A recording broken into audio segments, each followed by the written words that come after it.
All right, we're on to quality objectives. The organization shall establish quality objectives at relevant functions, levels, and processes needed. So who decides relevant? Well, the same person that decides necessary, namely the organization and not necessarily the auditor. The two other things that are on here that are important are the conformity of products and the enhancement of customer satisfaction. Here's another QR code for a video about this section. Quality objective requirements. Quality objectives have to be consistent with the quality policy, that is to say, satisfy requirements and do continual improvement. There's no requirement for there to be a quality objective for every process, but there is a requirement for the processes to run according to some higher plan. The quality objectives may apply to the entire organization and flow down to the processes. And measurable means what's the number? When planning how to achieve its quality objectives, the organization shall determine what will be done, what resources will be required, who's responsible, when it will be completed, and how the results will be evaluated. This might be better known as a quality plan. Here's some examples of some quality objectives. Scrap rate, on-time delivery, customer retention, throughput. Here are a few more of these that I usually find that are pretty typical of people's quality objectives. This is one objective that I wish people wouldn't do, which is maintain ISO certification. It's not really measurable numerically. It doesn't measure product conformity at all. It doesn't really address the customer requirements unless it's under the rare instance where the customer requires you to have this.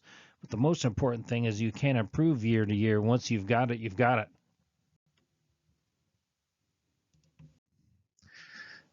So here are three different approaches to basically the same objective, which is to keep scrap under 3%. The first one basically says, yeah, we're going to keep our scrap rate under 3%. We're going to train our workers. We're going to focus on our standard procedures. And at the end of the year, we're going to look at our scrap rate and find out if we've made it. And the second one is a little bit better, I think, from a management standpoint. We're going to commit to improving our scrap rate.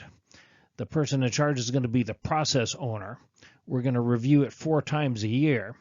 And it's likely that this is in conformity to the standard, but it's still not an effective way to manage. The last one is actually much better. We're going to get our scrap rate from 3% to 2%. Process owners in charge. We're going to do data analysis and focus on the major causes of scrap. We're going to measure this stuff monthly. And this has all the elements of the standard, and plus it's good management because it's specific and adjustments can be made frequently. So here's some goal and objective thought questions. The reality is that in the ISO9001 standard, the auditor probably not write up a non-conformance if your measurements don't improve. The second reality is you might have some explaining to do since that's what's required for you in the standard. In some standards, such as the aerospace and automotive, a corrective action is required if there's no improvement. This gives you a chance to set up a quality plan per 622. In future versions of the ISO standard, there may be more emphasis placed on this, so don't be surprised if that happens. I've got a couple of stories on you on this. The first one was the deburring operation I think we talked about earlier. And I asked the client, what are your quality objectives? And he said, well, my objective is to get my ISO certificate and have good quality. And I said, well, the standard requires you to have 2 objectives, product conformity and customer satisfaction. How do you know you're doing this right? And he said, I know, I rely on my production guy to do it right. And so I said, do you measure throughput? How do you know you're not shaking these things too long? And he said, oh, I rely on my plant guy for that too. The conversation sort of went downhill from there. To make a long story short, he was relying on his plant guy, which is organizational knowledge, and there's some question in my mind as to whether the plant manager even knew what he was doing. On the good side, I had a job in a place that did the teeth on mining equipment like this, the little sharp teeth that do the digging. And in that place, the plant manager was a former quality manager, and he had an annual throughput objective. And he divided this by 255, which is the number of work days, and so he knew daily whether or not he was vulnerable to missing his objective of refurbishing X amount of these per year. And he took corrections or corrective actions if he missed his daily objective.